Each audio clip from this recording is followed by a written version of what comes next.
আমাদের আজকের খেলা এই তো ইতিহাস। বলুন, সেটাই তো জানতে চাইছি।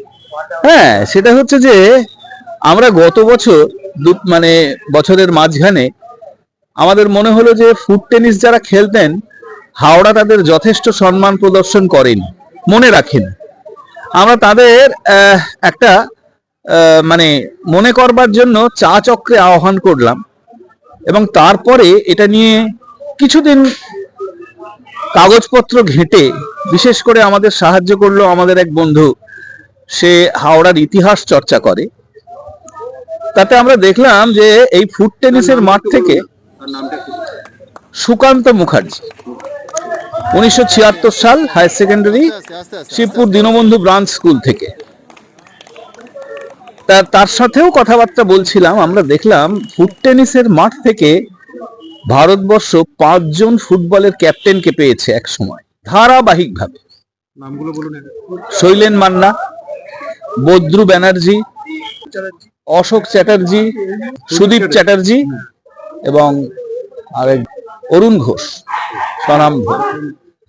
এছাড়া হাওড়া অজস্র কলকাতা মাঠের এবং ভারতীয় ফুটবলের খেলোয়াড় সরবরাহ করে গেছে এই হাওড়ার ফুট টেনিসের মাঠগুলো থেকে, এবং এই সরবরাহ বন্ধ হয়েছে ফুট টেনিস খেলা উঠে যাওয়ার সঙ্গে সঙ্গে। এইটা যখন আমরা বুঝলাম তখন আমরা মনে করলাম যে ফুট টেনিসকে আবার ফিরিয়ে আনার একটা অসম প্রতিযোগিতায় আমরা নেমে পড়েছি। এর যে কম্পোনেন্ট গুলো এই ফুট টেনিসের মধ্যে ছিল বা এখনো আছে, সেগুলোর থেকে সরিয়ে নিয়ে যাওয়ার শক্তিটা ভীষণ ভীষণ প্রবল। এবছরে 8টা টিম, 112 জন খেলোয়াড়, সবাই কিন্তু প্রাক্তন ফুট টেনিস খেলোয়াড়। মানে এটা হচ্ছে একদমই কন্ট্রিবিউটারি, অর্থাৎ যে ক্লাবগুলি, আমরা প্রায় 9টা ক্লাব একসঙ্গে হাওড়ার বিভিন্ন একদম পশ্চিম থেকে দক্ষিণ পর্যন্ত তারা একসঙ্গে এই উদ্যোগটা নিয়েছি। তারা প্রত্যেকে চাঁদা কালেকশন করছে তার থেকেই, এবং অনেকে ডোনার হিসেবে আসছেন, এগিয়ে আসছেন।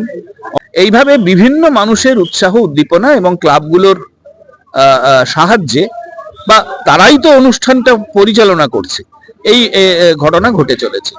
আমার নাম হচ্ছে উজ্জ্বল কুমার মুখোপাধ্যায়, আর যে ক্লাব প্রধান উদ্যোক্তা সেটার নাম হচ্ছে শিবপুর বেলতলা স্পোর্টিং ক্লাব। এছাড়া আরো অজস্র ক্লাব আছে যারা এর সঙ্গে যুক্ত।